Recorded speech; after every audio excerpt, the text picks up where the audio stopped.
Now, China says it has contained the threat. So it's closing down borders and opening up businesses. Fewer cases are being reported. Factories are up and running again. Businesses will take time to revive, but they have made a start. Companies are being encouraged to make coronavirus supplies. They're making equipment other countries might need to fight the outbreak. Gloves, masks, personal protection equipment, even ventilators. So first, China put the world in ICU, and now it is selling them ventilators. Is China profiting from this outbreak? Business and the government now stands to gain in China. And if this sounds too sinister a plot, look at this. This is a book written in 1999, and this could offer clues into the Chinese mindset. It's called Unrestricted Warfare, China's Master Plan to Destroy America. It's a book on military strategy. It was written by two Chinese generals, Qiao Liang and Wang Xiangzu. The book makes an argument. It says that China cannot defeat America in a direct military confrontation, but it can leverage its economic prowess to leave the Americans behind.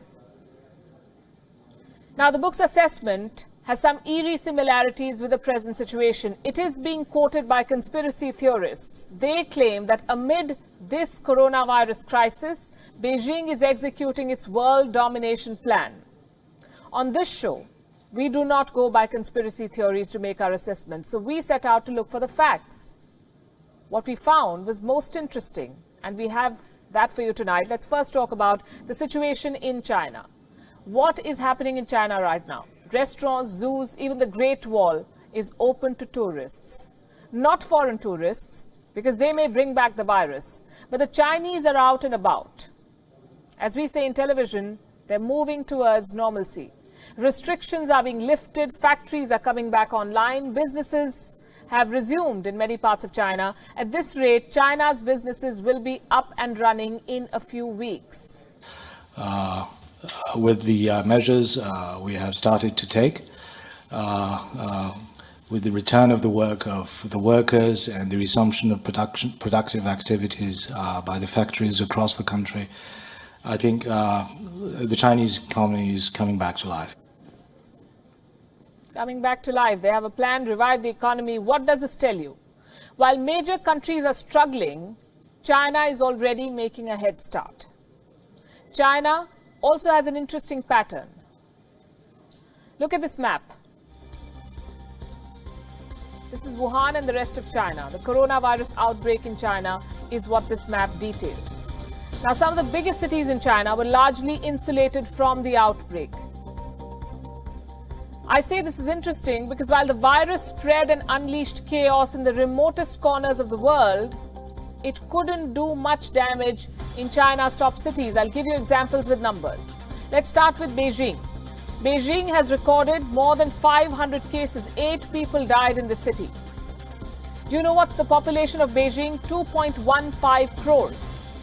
Shanghai reported 468 cases with 5 deaths. Shanghai has a population of 2.4 crores. Among the 10 most densely populated cities in the world, only 5 deaths, less than 500 cases. The point I'm making is that China's financial hubs have largely emerged unscathed from this crisis. They can bounce back quickly. They're boosting business by creating opportunities. What does the world need right now? Personal protection equipment, masks, they're in short supply. Guess who's filling the gap? Chinese companies already at work to supply to the world. According to a report, almost 9,000 new manufacturers started producing masks in China this year. They began business in the first 2 months of 2020. China's daily mask production has crossed 116 million now. Many companies have overseas orders. They're selling outside China. One of the biggest companies is Dawn Polymer. This is a Chinese company. It supplies the fabrics used to make masks.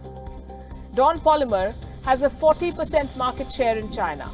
And the value of its shares, the company's shares, has shot up by, listen to this, 417% since January. 417% in 3 months. The holdings of the company's founders now stand at a whopping $1.9 billion. The coronavirus crisis has only meant good news for their business. Here's another example of China creating opportunities from the crisis. Buying out distressed assets. Case in point, Australia. The Scott Morrison government is worried about Chinese companies taking over Australian businesses. Reports say Australia's Foreign Investment Review Board is now gearing up. Why? Because they fear takeover attempts from China. Distressed Australian businesses and assets are on China's radar. It's not just Chinese companies that stand to gain. Foreign companies based in China are also back in action. BMW's factories resumed operations in February itself, last month. Fiat Chrysler has also restarted production. Foxconn has resumed work in its mainland China factories. Foxconn manufactures for leading tech giants like Apple and HP. Tesla's factory in China is back online too, reportedly with help from local authorities. Members of the Chinese government allegedly helped Tesla secure key supplies. The Chinese government is going the extra mile to make sure businesses resume operations. In Shanghai, most foreign businesses are back in action. All foreign-funded enterprises have resumed operation, with an 80% employee return rate and a 70% business resumption rate. The overall situation is steadily improving. So while it sounds crass to say that a company or a country profits from a pandemic, these are the bitter facts. China exported a virus to the world. Now the world is sick and China is selling them the balm. And while the world tries to heal, China is already up and running.